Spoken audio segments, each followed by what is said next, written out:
ഇന്നൊരു വീക്കെൻഡാണേ. വീക്കെൻഡ് പൊതുവെ ഞങ്ങൾക്ക് ഷോപ്പിംഗ് ഡേയ്സ് ആണ്. ഷോപ്പിംഗ് എന്ന് പറഞ്ഞാൽ ഗ്രോസറി ഷോപ്പിംഗ് ആട്ടോ. ഞങ്ങൾക്ക് രണ്ടുപേർക്കും ഒരുപോലെ ഇഷ്ടമുള്ളൊരു കാര്യമാണ് ഗ്രോസറി ഷോപ്പിങ്ങിന് പോവുക. ഞങ്ങൾക്ക് വേണ്ടതും വേണ്ടാത്തതായിട്ടുള്ള എല്ലാ സാധനങ്ങളും എടുത്തു നോക്കുക എന്നുള്ളത് ഞങ്ങളുടെ ഒരു വിനോദമാണ്. വാങ്ങുന്നതൊക്കെ പിന്നത്തെ കാര്യമല്ലേ. ഈസ്റ്റർ പ്രമാണിച്ച് ഈസ്റ്റർ റിലേറ്റഡ് ആയിട്ടുള്ള കുറേ സാധനങ്ങളൊക്കെ വന്നിട്ടുണ്ടായിരുന്നു കേട്ടോ. മുട്ട മേടിക്കുമ്പോൾ ഡേറ്റ് നോക്കി അതിനകത്ത് എല്ലാ മുട്ടയും സേഫായിട്ടുണ്ടെന്ന് ഉറപ്പുവരുത്തിന് ശേഷം മാത്രമേ വാങ്ങാറുള്ളൂ കേട്ടോ. ഇതൊരു വലിയ സൂപ്പർ മാർക്കറ്റാണ്. അതുകൊണ്ട് തന്നെ നമുക്ക് വേണ്ടതെല്ലാം ഈ ഒരു കുടക്കീഴിൽ കാണും.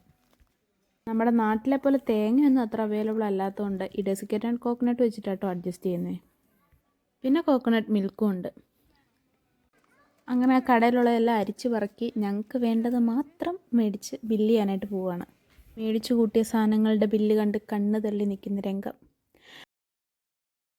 വീക്കെൻഡൊക്കെ ഷോപ്പിങ്ങിന് ഇറങ്ങാൻ ഭയങ്കര പാടാട്ടോ. നല്ല തിരക്കായിരിക്കും. കുറേ നേരം ക്യൂ നിന്നിട്ടാണ് ഇപ്പോൾ ഈ ബില്ല് ചെയ്ത് കിട്ടിയത്. അങ്ങനെ വാങ്ങിച്ച സാധനങ്ങളെല്ലാം സഞ്ചിയിലാക്കി ഞങ്ങൾ തിരിച്ച് വീട്ടിലേക്ക് യാത്രയായി.